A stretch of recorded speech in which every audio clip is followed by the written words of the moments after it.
তবে আমাদের এখন বর্তমান দাবি হয়েছে যে আমাদের যাদেরকে নতুন করে গ্রেপ্তার করা হয়েছে তাদেরকে যেন মুক্তি দেওয়া হয়।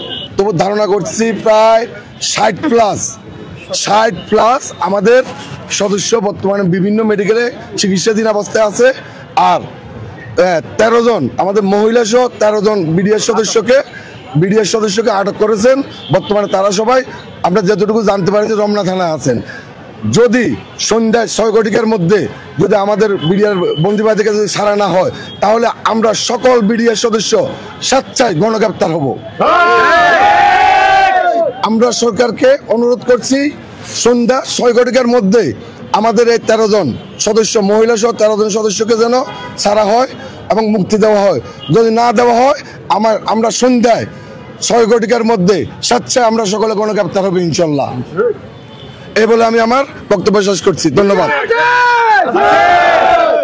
অন্তত আমাদের জেলবন্দি বলতে বর্তমান যাদেরকে নিয়ে গেছে নতুন ভাবে এদেরকে যতক্ষণ পর্যন্ত মুক্তি দিবে না আমরা গণগ্রেপ্তার হব এবং আমাদের আন্দোলনও চলবে, সব দিকে আমাদের চলমান থাকবে। তবে আমাদের এখন বর্তমান দাবি হয়েছে যে আমাদের যাদেরকে নতুন করে গ্রেপ্তার করা হয়েছে তাদেরকে যেন মুক্তি দেওয়া হয়। এটা তো চলমান আছে, দাবি সবসময় চলমান থাকবে আমাদের।